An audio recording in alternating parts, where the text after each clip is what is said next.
Now, this next guy I want to talk about, number 4 on the list, is Cole Beasley. 13 targets. I have to go double check my notes on this one.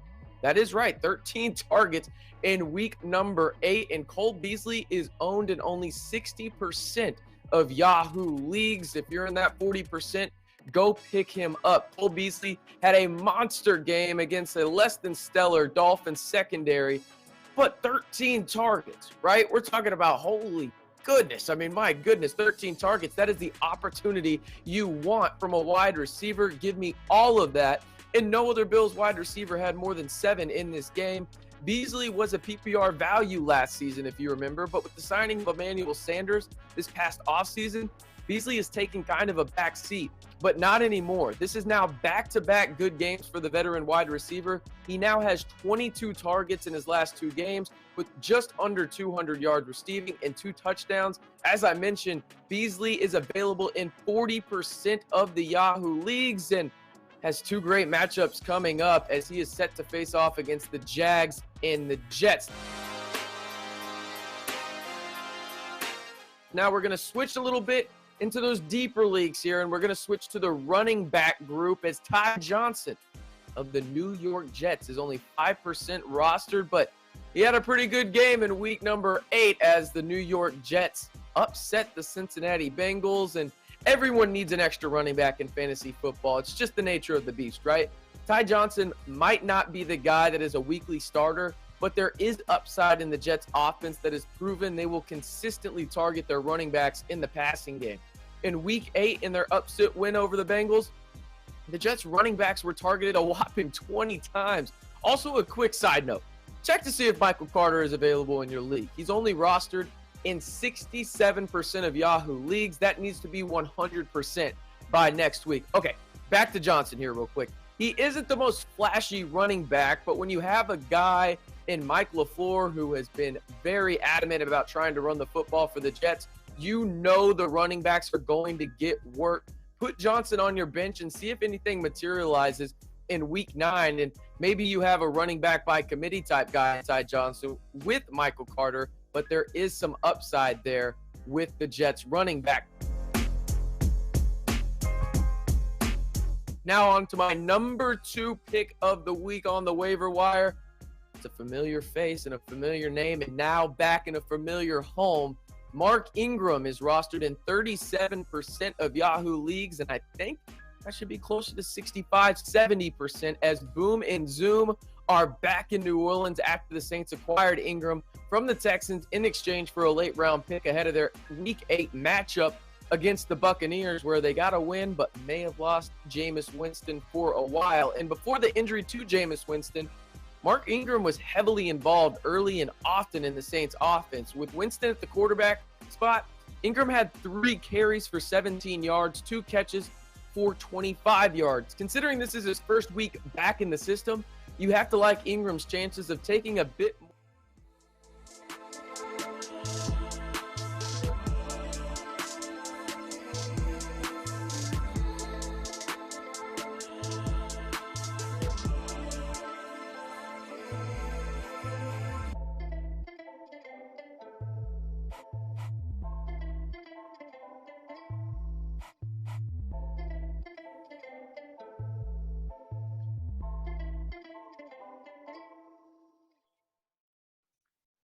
Good Monday, everybody. Welcome into the Awesemo Fantasy Football Show on the Awesemo Fantasy Football channel. We appreciate everybody hanging. You know what to do. First thing you do when you walk in here is smash away on that thumbs up button, hit the subscribe button and the notification bell so you're never late. It's myself, Tera's in the house, Lofty's in the house, and we have a juicy one here for you with injury news abound, trade news as well, real world trade news, not just fantasy football trade news. And we have to hit it all in the next 56 minutes before we get out of here and jam in the Derrick Henry information, what's happened with the Rams. Jameis Winston is out as well. It's a lot of chaos as we also have to look back at who won your league, the MVPs, the MFPs. Tera, Lofty, as always, it's great to have both of you here as we try and make sense of the madness that was. Good weekend overall, Tera? You know, It could have been a lot worse. Yes, it could have been a lot worse. So yes, good weekend overall. Luffy, can you encapsulate it any better or worse? Dude, I have a lot of Derrick Henry. I mean, a lot of Derrick Henry. And one league that I should be dominating, I'm still poised to make the playoffs, but Cam Akers lost him before the season started. Christian McCaffrey's been out, Derrick Henry. I have some reinforcements though, right? It's a 6 squad. Cooper Kupp's on that team as well. I mean, it's not good, not to pat myself on the back, but it's a pretty nasty team when healthy. Eli Mitchell got a little Khalil Herbert. So yeah, but I got Julio too, DeAndre Hopkins, Darren Waller. The list goes on. All I'm saying is I should have coasted. Should be coasting right now. Yet here I am fighting for my keep. So yeah, the Derrick Henry news is huge, man. For those of you that haven't been following along on Twitter today, out 6 to 10 weeks with foot surgery, broken bone in his foot. We saw him on the sideline yesterday with his cleat off. He's still got like 27 carries, came back in. The guy's a beast, but he's arguably, other than maybe Cooper Kupp right now, the most important fantasy asset in the league.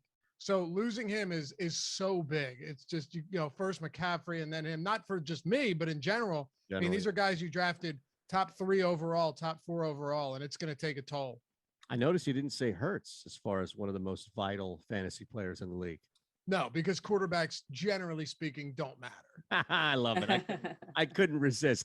And that's kind of 2 quarterback leagues. It's different, right? Super flex leagues. I get it. Don't get me wrong. But like, yeah, you can scoop quarterback from everywhere. You could have played Mike White yesterday, Eytan. And true. I get it. Not that you should have. All I'm saying is you could have. There's a difference. You might have. Yeah, right. Yeah. Right. Exactly. And that's the thing where might, I think, is the operative word to now have to, right, Tara? We're trying to make sense of what to do with Derrick Henry. First and foremost, I don't know what the Titans do. And let's look at that as far as what we anticipate the Titans to do. Lofty mentioned that the news is out. There's no more speculation about how long he could be out. So we'll look at what the Titans can do first, and then kind of look at what people should do, trying to pivot away from Derrick Henry already 8 weeks into the season, depending on who may be available. But if you're looking at it from a team standpoint, where do you think the most realistic target / landing spot for a trade could be? So it didn't seem realistic until about 2 hours ago or so. I wonder if Denver has accepted that this just is not a team to move forward anywhere in any shape that makes sense for playoffs or Super Bowl.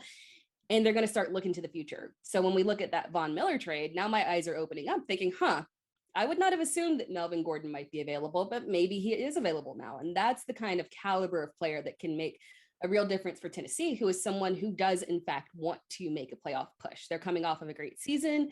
They've still got most of their, offensive pieces. They added Julio Jones. So losing Derrick Henry is huge, and they want to be able to sub somebody in that can help keep them as a run-heavy team. There's nobody good out there, really. I mean, our producer, Chris Karen, just put it up on the screen. The Adam Schefter tweet from earlier today. Obviously, all of these guys are entirely speculative, right? Yep. But there is not a lot to feel good about out there. You have to look at it this way, right?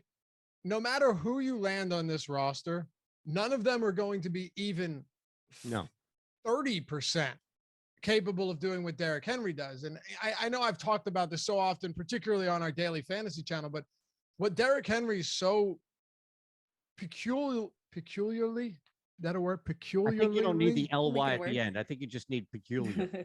No, because he does something in a peculiar way, right? So I could say it's peculiar how he does. Really, I'm going to trust Tara of the 3 of us here, whether or not that's a right word. No offense to you, Lofty. Oh, dude, you don't knock my vocabulary, Eytan. Come on now. A peculiarly good at something, I think that works. I just can't say the actual word. Is that right? Yeah, I can't actually say it. You are a gem, Brad. I love it. When it comes to wearing down defenses late in the game, nobody does it like Derrick Henry and Nick Chubb. Think about it, right? Like Nick Chubb, so many of those big runs, those powerful runs, and Derrick Henry come in the second half of games. Defenses just don't want to tackle him anymore, right? I mean, and that's what makes him so valuable. there's nobody out there that can do that. You know, maybe Todd Gurley 4 years ago. Melvin Gordon's good, but he's not that guy. Even if you thought maybe you could land him and get something for him and let Javonte Williams take over, like anybody out there right now is essentially just a stopgap. It's a Band-Aid on a bullet wound, really. So when I see this, I actually look at someone in Jeremy McNichols and think, what if they do bring in a back, okay, that could get some work? Like, do you really, Tevin Coleman? Seriously? Why? He couldn't hack it in New York right now. Maybe you see them start passing to the running back more, which is, you know, last year, no team threw fewer targets than them to the running back than the Tennessee Titans. Maybe you see him throw to the running back more, and that actually results in some big time target games for Jeremy McNichols, which makes him valuable in PPR leagues. No one's talking about the guy, but Darrington Evans just hit the IR. He's done for the year. They literally have nobody else. Right. They 100% have to add somebody. But I mean, McNichols, the thing about McNichols is that we don't have a lot of sample size for him because, you know, unfortunately, Derrick Henry does not split with anybody. So, but we have seen him be productive, as you mentioned, when they were needy at the wide receiver position. So for sure. So for fantasy managers, if you're looking at the waivers and somebody that you want to prioritize, it's worth the gamble on him because we may not know, even if they do decide to sign an Adrian Peterson just to add something into that running back room since they don't have anyone. Even if they do decide to do that, we're not going to know how things shake out by the time that waivers run. So I would go ahead and I would prioritize McNichols. Yeah. And the big real quick, Eytan, the big question is, how do they adjust this offense? Right. I mean, this, when you think about it, you can't run the same offense. So Todd Downings has a Herculean task on his hands, so to speak. How's that for vocab? I think you nailed it. I like it. And you're just using really these words on purpose now. That's not fair. Oh yeah. I mean, now it's personal. At this rate though, they can't run the same offense they did. Yes, they have a good enough run blocking offensive line, but you can't replace Henry. So if Julio Jones comes back and he's actually healthy and this hamstring starts bothering him, which is a huge if, does he start getting peppered? AJ Brown's stock already goes through the roof. But the problem is, how are we sacrificing massive efficiency here with Derrick Henry out? And I think the only answer right now, without knowing anything, is that there's no way they can run the same offense. Maybe they can fix it. Maybe they can make adjustments that work. But as it stands, there's no way you run the same offense without Derrick Henry. It's impossible. No, not from a volume of run standpoint. So I guess now, looking at it from a Titans fantasy football point of view, you referenced as far as A.J. Brown and Julio Jones, those are going to be the guys clearly to benefit from an increase in passing. I don't know what this does for Ryan Tannehill, not having the best safety valve to take pressure off of a defense that we've seen in a long time at that position. What happens to the tight end position now with increase? We would anticipate volume, at least from Ryan Tannehill throwing the football more. And maybe there's a Chester Rogers, right? Maybe there's somebody that you look at that's not Brown, that's not Julio, that can benefit from this at the wide receiver position. Does that make sense, Tara, as far as looking at it from really from a Titans standpoint, as far as to Lofty's point, how this offense drastically changes, because this is not Nick Chubb, Kareem Hunt going down, and then Dearness coming in like there's nothing that happened. Yeah, I know. You mentioned the tight ends, and that's something where it seems like they haven't really been able to recover from where they were last year and the utilization they had. They had Jonnu Smith, who was highly involved. I think he might have had, around 8 or so touchdowns last year. Anthony Ferguson is not even as involved as he was last year. So there's a lot of opportunity there with Swaim, Michael Pruitt as well, where maybe you could shift some targets and some short yardage stuff over to those guys. Tannehill was sacked 20 times through the first 5 weeks. And you look at the last few weeks, he was sacked 3 times yesterday, but only once in week 7. In week 6, he wasn't sacked at all. You need to keep him upright, if anything. I think, you're going to have some of these guys that are forced to step up. There's really no two ways around it at this point. But I'm not convinced that this is again what I'm saying, though, Eytan, is do they just become an offense that isn't good? Like Todd Downing's a first-year offensive coordinator for them. Arthur Smith went to Atlanta after last year.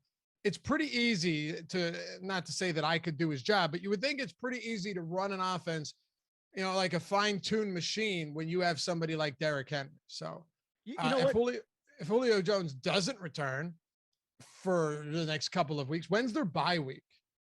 I think you bring up, as we look at that real quick, and I have it here in a second. 13. So you've got 4 weeks or so. But real quick, and I'll throw it back to both of you, but I think you're right to an extent where it's just impossible for me to believe that there's no adjustment period when you take out one of the most influential players and important players to his team. So maybe to Lofty's point, Tara, this thing needs 3 or 4 weeks before it gets going or before they find a rhythm. And in those 3 or 4 weeks, everybody suffers a little bit of a setback because the offense is going through extreme growing pains. It's a great point, Lofty. Yeah. Does that make sense? Look at the Panthers. Look, they were 3-0. Okay. They were 3-0 and they looked like they were on pace to have a great season. They suck now without Christian McCaffrey. I'm not saying they won yesterday, right? Against Atlanta. Yeah. They got that win. But it's Atlanta. Atlanta was pretty bad, but yeah. Oh yeah, no Calvin Ridley. Right. They were terrible. Yeah, but the Carolina Panthers are completely lost, right? Rudderless without somebody like Christian McCaffrey. So I could, and that's a guy that you can't replace him per se, but he's probably easier to replace than Derrick Henry, as crazy as that sounds. So. Nick Westbrook, Akine, that doesn't entice me right now. Okay. None of that is exciting. It's if you have AJ Brown, you're feeling good about it. He might sacrifice some efficiency, but he's going to have a monster workload every week. I really don't see how he doesn't. I just keep coming back to McNichols. Like if you do bring on an Adrian Peterson, okay. Yeah. You can run the ball, but running the ball at 3 yards per clip is not going to be getting you where you need to go. Do they start targeting running backs far more often out of the backfield? Like Tara said, you have to prioritize McNichols right now as someone, especially in PPR leagues, but we really don't know. Like this could be a spot where he continues to only get 3 or 4 targets per game and they're stubborn and they bring in a running back that is, strictly on the ground type of guy. And they decide that they're going to try to run the same offense. I don't know yet. Yeah. And to that point, when you look at the receivers, you also run into that problem of, once you take a guy like Derrick Henry and they're less focused on stopping the run, it makes things a lot more difficult. And I mean, you've got AJ Brown. I mean, that's somebody who can get open against any type of coverage, but it's going to be a lot more difficult moving forward for the Titans receivers. All right. So before we move on from the Derrick Henry conversation as a whole, I'm curious. And what I'm going to do is I'll give you 3 people that are available in one of the leagues that I'm in, the Awesemo C League here. So allegedly there are a couple of sharps in this league alongside me here, but just to try, and granted, Jeremy McNichols is one of them. So you have Derrick Henry. You don't trust your bench. You're shit out of luck right now. You're thinking, I need to do something. You look at the waiver wire, and here are 3 backs, okay? And Tara, I'll throw it at you. Lofty, please. I can't wait, because I know McNichols is here, but this is really putting the McNichols trutherism to the fire. I'm not a truther at all. He is strictly a product of uncertainty, is what I'm saying. And he's one guy that's actually on the roster. Like, we're about to talk about players that literally aren't on the roster right now. Well, I'm talking about you picking him up as a fantasy football owner as opposed to what the Titans would do. Okay, so you're going to the waiver wire. You have Ty Johnson, Giovanni Bernard, or Jeremy McNichols. Tara, I'll start with you. That's tough. I would still probably go with Jeremy McNichols. I do like Ty Johnson. He is somebody that is a waiver pickup for me this week, just because of the direction that they're heading, the targets that he's getting. But at the end of the day, he is still second to Michael Carter. And Jeremy McNichols has the potential to be the number 1 in that offense. We don't know. I would just rather take the gamble right there that they go ahead, they stick with what they have, and they try to plug him in and work with that. Yeah, I mean, look, people are listing TJ Yeldon as a potential replacement. It's ugly. Deontay Foreman, I was always a big, you want to talk about a truther. I was a Deontay Foreman truther. That didn't work out too well. But it's hard. It's hard when you rupture your Achilles, though, as a running back. True. Got to give him some break. So are we just talking about waiver wire in general or guys that could end up on this team? No, I'm talking about, like, forget real life. I'm talking about you're a Derrick, you roster Derrick Henry. You don't trust your bench. Okay. Somebody gets hurt. You're going to the waiver wire, and there you have these 3 guys. That's all. Gotcha. Tera got it. Like, it was very simple back and forth between me and Tera. I guys are just trying to be sure here, man. Just wanted some clarity. That's all. Ty Johnson's involved, but for how much longer? The 2 best game. I talked about Michael Carter in the start sit video this past week and how, you hit some, you miss some. I hit on that this week because it just feels like Mike White targeted his running backs almost 50% of the time when he came in to replace Zach Wilson last week. That's significant, right?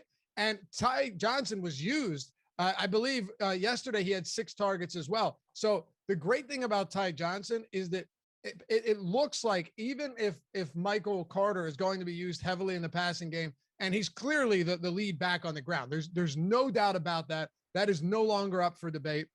Even though you might see a rogue goal line carry from Ty Johnson, Michael Carter had 15 carries to Johnson's 4 last week. He has double-digit carries in 4 straight games. They're not a great offense, but I do think, depending on how long Wilson is out, if Mike White's in there, it's probably helping the running backs. These guys have been targeted a ton the last 2 games, and they played from behind against the Patriots. They played with the lead or in a neutral game script yesterday and still targeted the running backs a ton. That's a good sign. So, yeah, Ty Johnson's definitely interesting.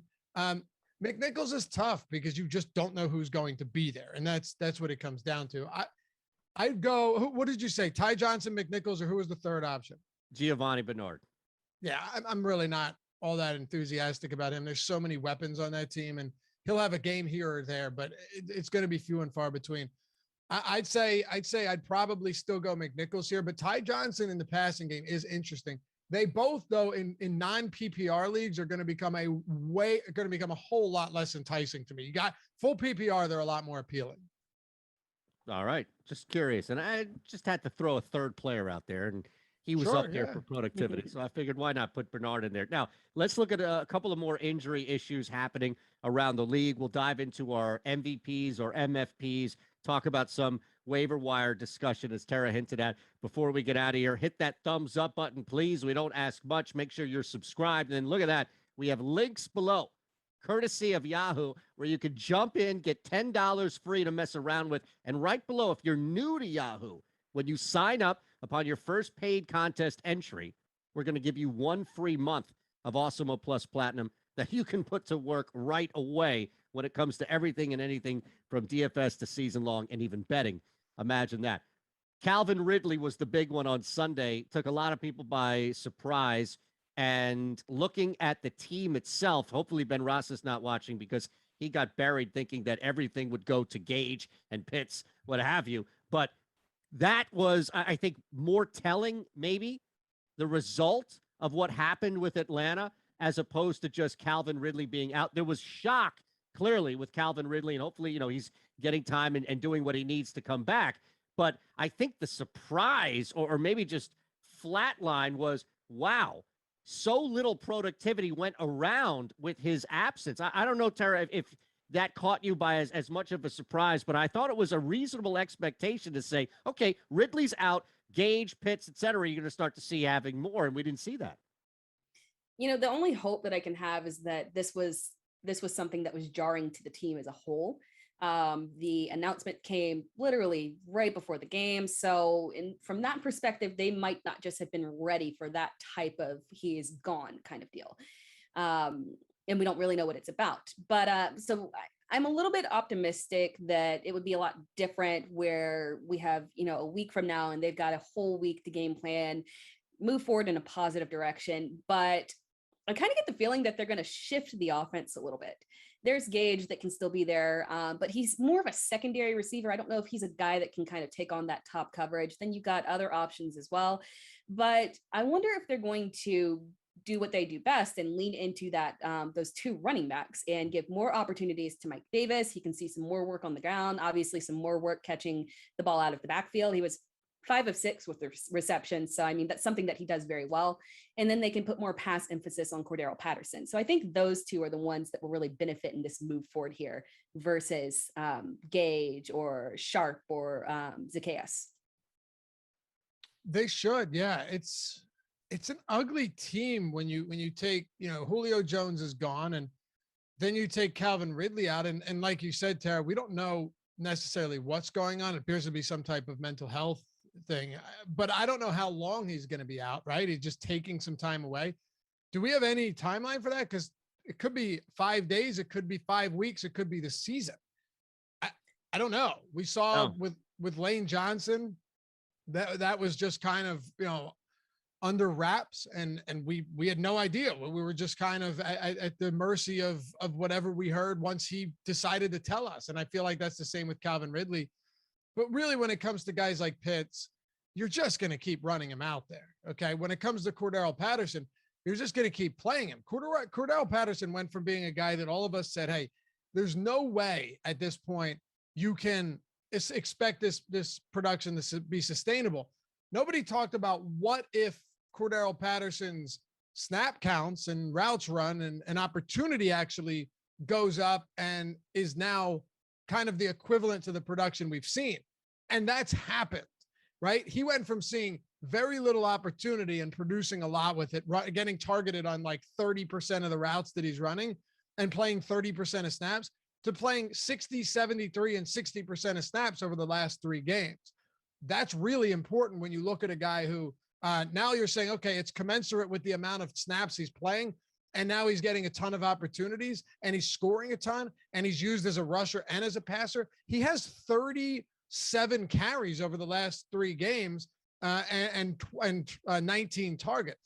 That's good volume. So Pitts and Cordarrelle Patterson are the guys. When it comes to Russell Gage, I'm not, he's had 1 game this season. Okay. Outside of that, been very little. If you're looking at him now as kind of the de facto wide receiver 1, I totally understand that. But I worry that this offense could stall out more times than not. So I'll take the 2 guys that are legitimately good and going to get the volume pretty much guaranteed, that can hopefully outweigh the lack of efficiency.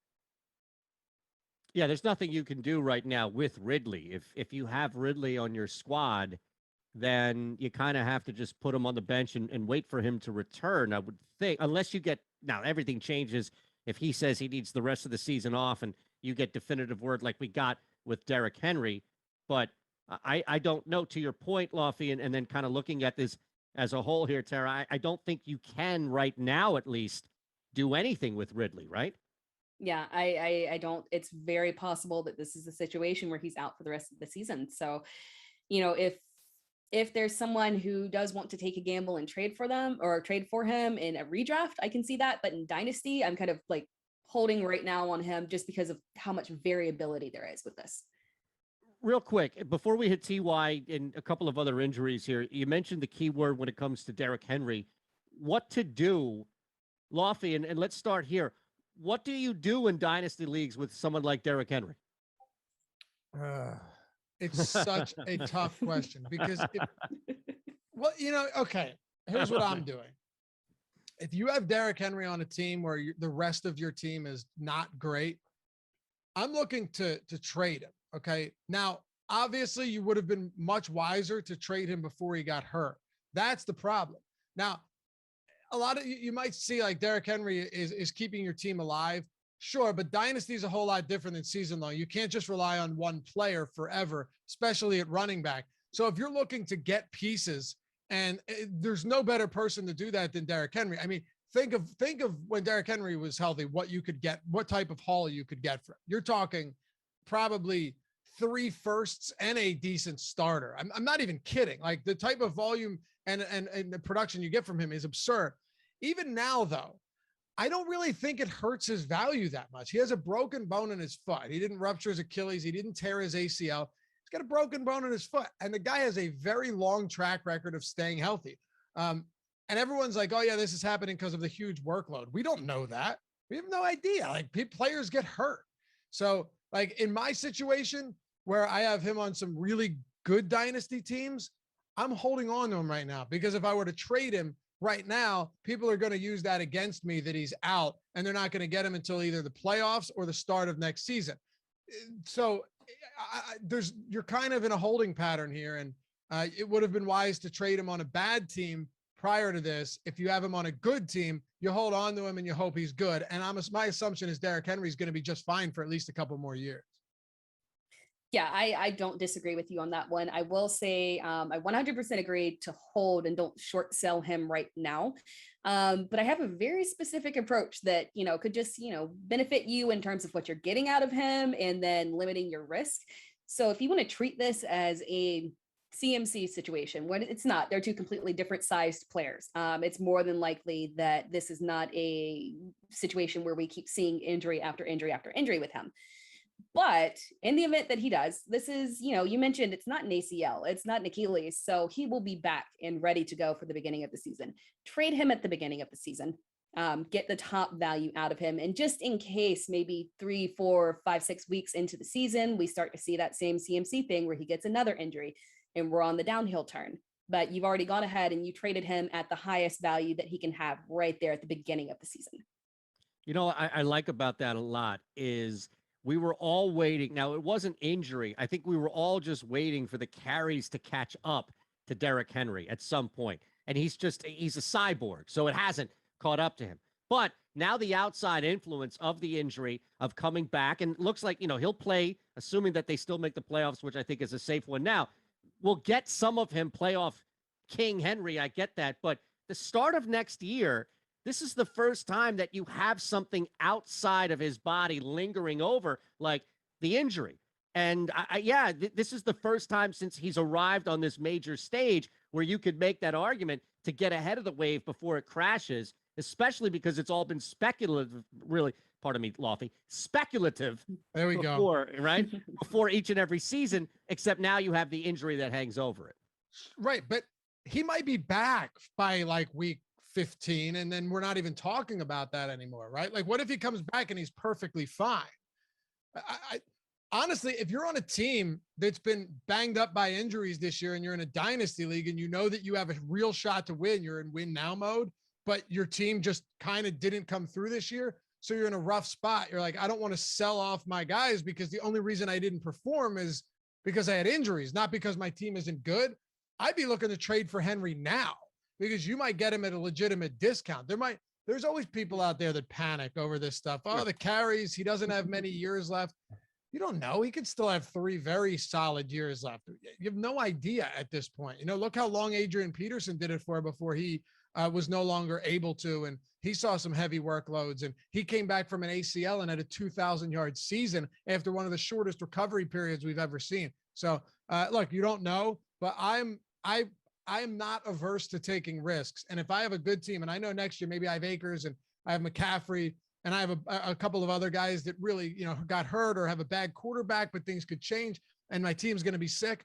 Adding Derrick Henry at a lesser cost could be a huge boon to your success. And that's one thing I'll be looking to do for sure. All right, let's bang through a couple of these injuries to look at here. We spoke at length about Calvin Ridley, the fallout there. T.Y. Hilton, it's just a recurring door here. Now, he's hurt, he comes back, he's hurt, he comes back.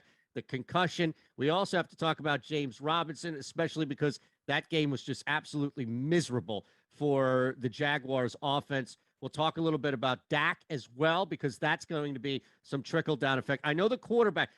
I don't know if Lofty said something to Chris, our producer, ahead of time to just put the quarterbacks at the bottom of the injury list, but they are. Maybe that's just coincidence, or maybe that's just Chris knowing Lofty so well right now. But Dak will be back next week, though.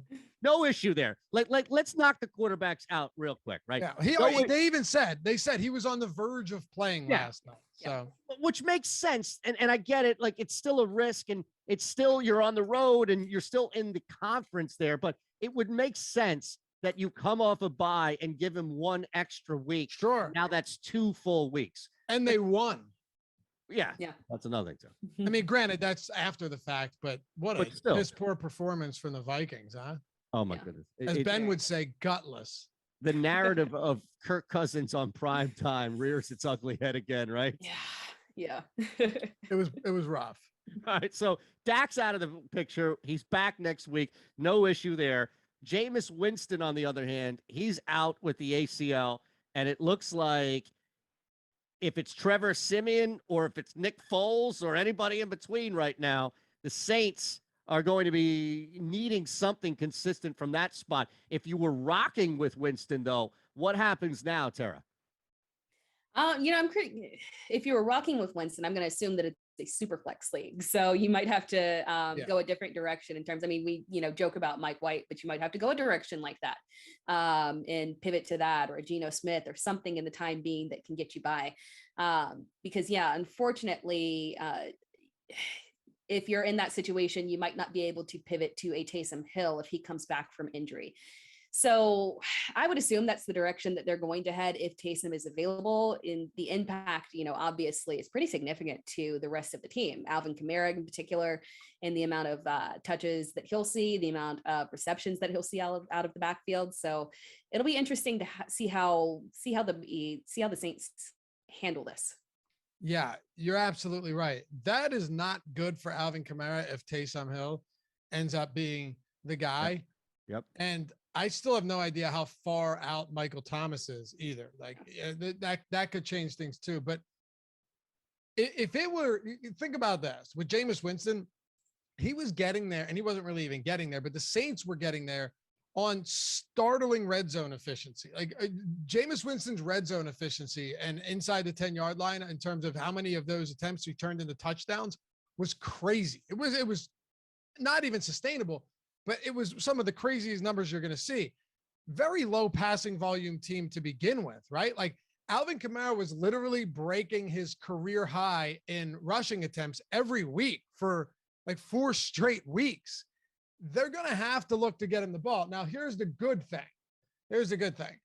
They have the Titans, or they have the Falcons, Titans, Eagles coming up. Next 3 on the schedule. That's pretty soft. So I still think, even if it is Taysom Hill, and God, I hope it's not, but Tara's probably right. If he's healthy enough to come back, why would you not? I mean, he was the one in the battle with Winston and almost beat him out before the season started.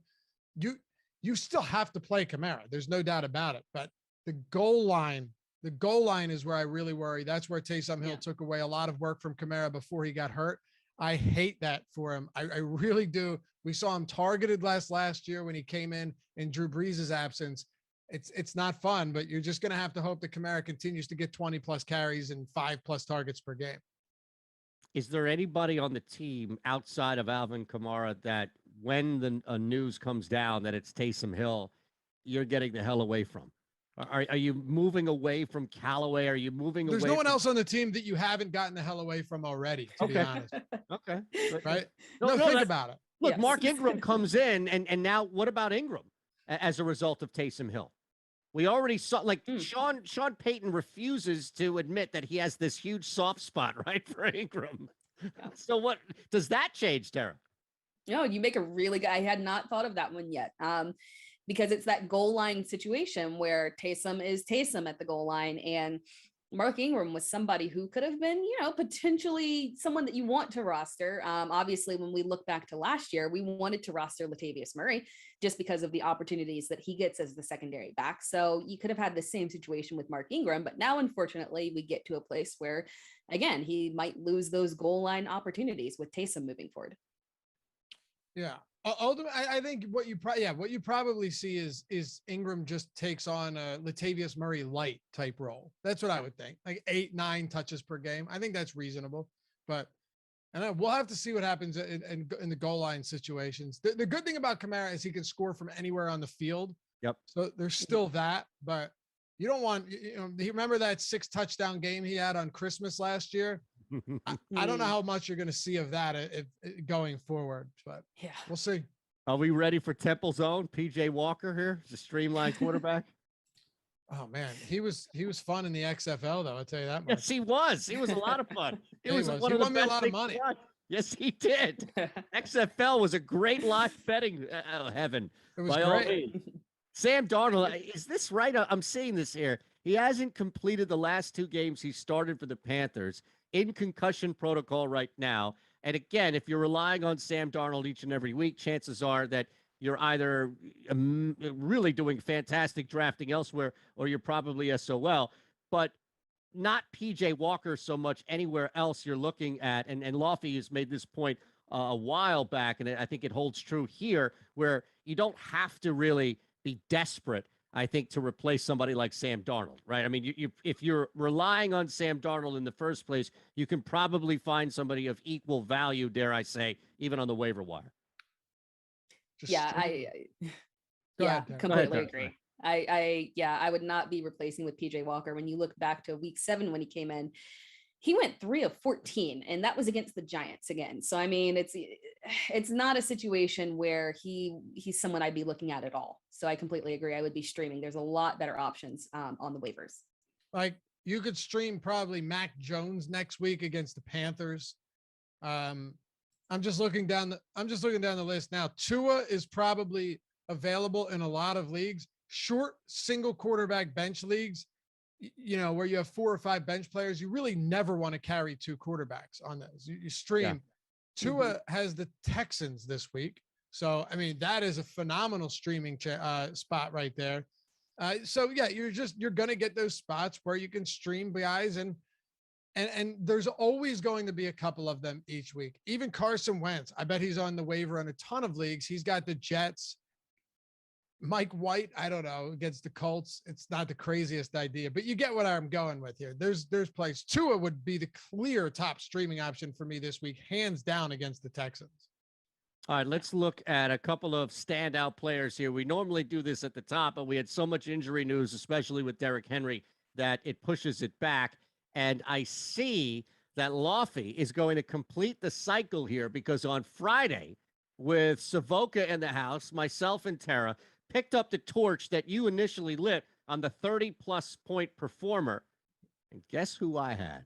I can't help. I love me some Colts. I can't help it. But that's your MVP this week. Yeah. You want to talk about truther? This has been my guy since like from day one. I love Michael Pittman. I really do. I think he's a true alpha receiver, and he's beginning to show that, right? There was a lot of talk about Paris Campbell. T.Y. Hilton coming back. I don't really think any of that matters. Granted, T.Y. Hilton was out last week, so when he returns, yeah, it could make somewhat of a difference. They can't stay healthy. He's been in the league for double-digit seasons now. Yeah. Michael Pittman is a GOAT, man. I love this guy. He makes insane circus catches, contested grabs, great catch radius. He can do everything a great receiver needs to do, and we've seen that week after week when he gets the opportunities. Michael Pittman, my MVP this week, 30-plus fantasy points. Absolutely love the guy. And 2-touchdown game. He's finally starting to find the end zone. Remember, this guy didn't score for like his first however many games he was in the league. And now you're starting to see that positive regression. If you have Pittman, I said 2 weeks ago in a video, trade for him now, because the matchups he's got coming up are wonderful. Hopefully you did, because Pittman, you're going to be getting some huge games out of him. Already are. Monster performance, by all means. All right, Tara, who's your MVP? This was tough for me. I wanted to go with Geno Smith, just because, I mean, what a fantastic game for Geno Smith. But I went with Michael Carter. Obviously, I mean, crazy game. We talked about it earlier. He had 15 carries for 77 yards, 1 touchdown on the ground, and then 9 of 14 through the air, 95 yards. I mean, if you were somebody that drafted him and held on, you got to feel golden going forward rest of the season. He's just on such a positive trajectory. Even if we don't move forward with Mike White in the same situation, he is getting that Thursday start. We've already got that announcement. But even if we don't move forward with that, once eventually Zach Wilson comes back and whatnot, I think Michael Carter has just really asserted himself as the lead back in this offense, and did it before a lot of us assumed he'd be able to get there.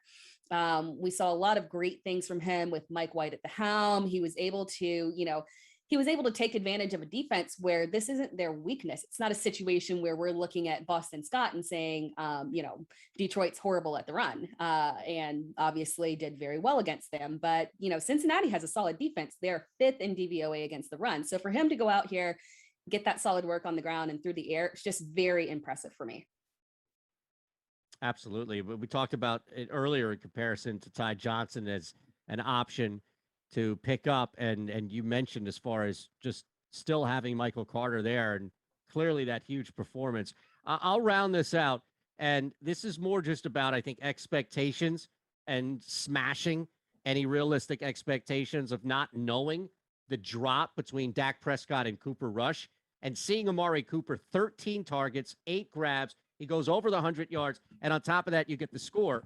Now, CeeDee Lamb taking that final game, winning score away from him, that's fine. But the point being is to see Cooper, or pardon me, to see Amari Cooper with the backup Cooper Rush. I don't want to get my Coopers tangled up here. That was beyond impressive. And then you have the performance. You have the numbers behind it from a fantasy standpoint. So not knowing what to really expect on the road against a decent defense with the backup quarterback, Amari Cooper was the workhorse, and rightfully so. So just a little bit of a nod to him. And it pains me, of course, being an Eagles fan, but he deserves it. He deserves it. So, Eytan, Titans are signing Adrian Peterson. Wow. To the practice squad and then elevating him to the roster. So there you have it. Now, that was quick. That is quick. That has to be a bookkeeping thing to sign somebody right to the practice squad, then elevate. Has to be. I'm very dumb and have very elementary knowledge when it comes to that type of stuff. I am. Like I don't know how some of that stuff works. I just know who's good and not good. Okay. Honestly, like I wish I knew, but I don't. It's neither here nor there. It's just something. Yeah, no, it does seem odd. That's what I mean. I don't know. It has to have. You're right. It has to have something to do with that. But I would say, I still think McNichols is a fine pickup. I don't know if he's the greatest pickup, but I still think he's a fine pickup because you're not going to use Peterson a ton in the passing game, and he's never going to be Adrian Peterson.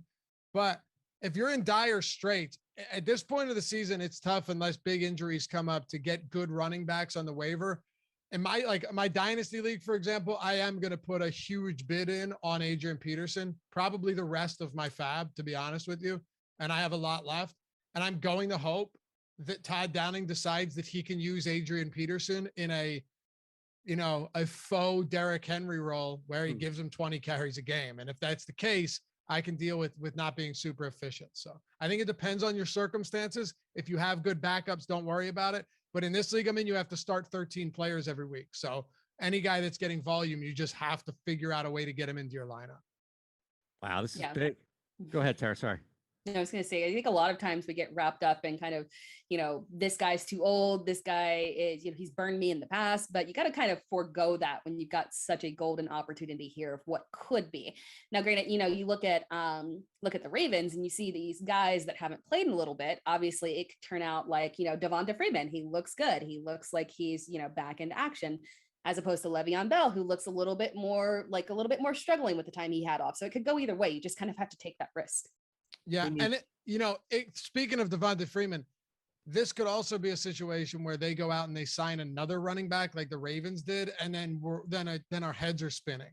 Yeah. So, we still have some time before waivers process, which is good. Usually it's like after midnight on Wednesday morning, some are even later than that. Pay attention. I'm hoping they don't bring in a bunch of veterans and go with the full out timeshare approach, but remember, if Mike Zimmer not calling timeouts to end the first half, these timeouts don't have rollovers where you can use 4 or 5 of them in the second half. You can't take your fab budget with you next year unless you play in a strange league. And if that's the case, use it on a player that you really need. If you don't really need Adrian Peterson, maybe put a small bid in and maybe you'll get him, but only if you really, really need that depth or you really need a starter and you hope that he's going to be a workhorse. Peterson, and this is somewhat of a quasi narrative, but we also have to factor in why someone like AD all day is coming back. Less than 500 yards to pass Barry Sanders' 4th all time. He's coming into a team mid-season. And the reason why I bring this up is because if you're that close to a milestone of that name, you're not coming back to be a 3rd or 4th string option just to hang around. Good point. Yeah, he could have been that anywhere this year. Thank you. That's a really good point, because I think he did mention that he had opportunities, but he was holding back and not really pursuing them because he wanted to be in a position to be the guy. Yeah. Right. So I think to look at what this is, and then the point of Lofty bringing up, if it's somebody else that they bring up in the next couple of days to add to this backfield, I think right now you have to play the assumption, even if it's just a pickup and stash on your roster, you have to play the assumption that Adrian Peterson moves into the number one back right now, at the very least. Yes, you have to. You also have to pay attention to what goes on because True. Very true. Yes. I'm not saying close your eyes and go to sleep. By no means. Yeah. No. I don't know, but yes, Adrian Peterson, it's a good point, Eytan. Why come back? He has to be viewing this as an opportunity to get a lot of work on a pretty good football team and maybe compete for a Super Bowl. So listen, would it be crazy if Adrian Peterson was average? Again, we talked about like this guy is made of steel. You want to talk about somebody that just doesn't wear down? I know he's not nearly as efficient as he once was. I'm not saying that at all. Can Adrian Peterson average like 4.2 yards per carry? Yeah, absolutely. And will he get the goal line touches? Sure. So he's like T.O., right? Like T.O. could come back and average like, 6-7 yards a carry and still be somewhat competent to maybe having a good couple of days. I keep looking at it like that. Yeah. Chris Karen says, our producer, what fab are you spending on him out of 100 budget? I pretty much already answered that, but I can give you a little bit more. And Tara, I'd love to hear your thoughts on this too. But again, it's totally relative to what your situation is. Like with me, I have Derrick Henry. It's a dynasty team. I still have a good squad around him, but he was an anchor. So if I can get Adrian Peterson on a team where I have to start a lot of players, I'll spend whatever I have left. So I think I have like 900 left. Honestly, once we see how the dust settles and they're not going to sign anybody, maybe, and hopefully I'll spend maybe not all of it, but most of it. If you have $100 budget, you haven't spent any of it yet, and you have quality backups. Maybe you already pulled Cordarrelle Patterson off the waiver, or you have an Eli Mitchell or something that you can use from week to week. You're not going to go all out on Adrian Peterson. My hope is that he gets a lot of work in this offense and he can be somewhat of a stopgap to get me to where I need to go until like a Christian McCaffrey returns. But it's all relative to your situation. Yeah, again, I would look to the league that you're in. I'm comfortable with spending maybe 30%, depending on how needy you are. One thing I did want to point out, because my notifications are literally going off. If you have someone on bye week that you can spare, technically speaking, you can go and swap and grab right now, because I've seen literally in 2 different leagues that's happening right now. So you might be in a situation where you can actually get ahead of it and go ahead and grab him. That's a great point. Yeah, not bad at all from that strategy standpoint. I'm seeing anything more people want to pop in to do with. We talked about Derrick Henry now with Adrian Peterson. We do have our MFPs as well. We talked a lot about our MVPs, but the most frustrating player across the board here before we get out. Lofty, you want to start things off here with your MFP? Why not? Yeah, it's Jalen Hurts. Oh, wait, did I go with Emmanuel Sanders? I did. I had like 18 different players that I could have gone with. Hurts burned me, so I have no problem with that. Yeah, Emmanuel Sanders had 4 targets. He didn't catch a pass. I'm calling an audible here. It's Jalen Hurts. They scored 44 points. This team has been completely anemic until the 4th quarter every week, outside of the week 1 against the Falcons and of course against Kansas City. Sure, but they've been so bad. And Jalen Hurts has been the garbage time king. And then they go out and they pour 44 points on Jalen Hurts and then put 38 on him. Of course, a defensive touchdown in 3 quarters. Don't forget about that. And he has his worst game of the season. 4 running back touchdowns. I should say the whole Eagles offense was frustrating, because you got Miles Sanders watching from afar thinking, why can't this be me? I go on the IR and they run the ball like 42 times. I mean, the whole thing was just an absolute mess. Boston Scott was solid though. So that's good, but watch next week. It'll be Kenny Gainwell that gets the start. Just watch. That's the maddening part about all this, Tara, is that we watch a team, and we've talked about this on multiple shows here, but you watch a team that you just can't prepare for because you have no idea what the coach is thinking. And I guarantee you, next week against the Chargers, who you should be able to run the football against, you'll see 18 combined rushes for the team, and 17 of them will be Jalen Hurts. Yep. Yes, you're right. That haphazard coaching that you have to watch out for. You know the teams, but, but yeah. All right, who's your MFP? This is a perfect segue. I'm glad you switched to Hurts because it's a perfect segue into mine, who is Kenneth Gainwell. Yeah, I mean, I knew it was a very strong possibility that Boston Scott would get a lot of work on the ground. And I still felt pretty positive. Well, work through the air for Gainwell, PPR, it's fine. He has never had a game with 0 receptions. And all of a sudden, now his first game ever, no receptions at all, no targets. Kind of insane. But it seems like the coaching, they went with the strategy of we're going to attack what Detroit is weak against. And I guess that's a good decision. We just wouldn't expect them to make a good decision when it comes to that coaching staff. But the way that they went about it in terms of just making sure that, Boston Scott had a 45% snap count. Jordan Howard had a 25% snap count. Gainwell was 31. So it was such a weird situation. He's not eliminated, but he was just wildly ineffective and he wasn't used in those high value situations. We had, those goal line carries for Boston Scott, for Jordan Howard, and there was just nothing there for Gainwell. Jalen Hurts, you mentioned, had 14 attempts. So I don't think this is the direction that they're moving forward. So I'm not fading Gainwell completely. It's just I worry about next week when we get to a situation where they should be able to attack the Chargers on the ground again, and we might get a repeat of the situation, and Gainwell just wasn't productive on the ground at all. No, especially with the conversations we had about him. And I still think rightfully so, coming into this game without Sanders. What the hell? I'll call an audible and keep the same game, the same team. Devontae Smith comes in. I know he missed some time with a head injury. And yes, or headache, difference. And you also had a dominating performance. You guys have laid it out as far as on the ground as well. But hold up. 3 targets, only 1 grab.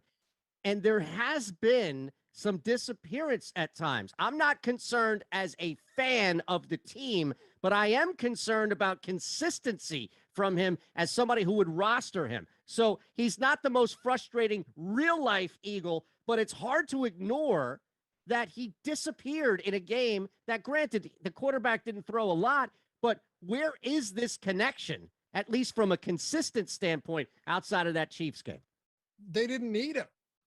They didn't need it, and you should be worried about it. They needed him against Tampa. They needed him against Dallas. They needed him against San Fran.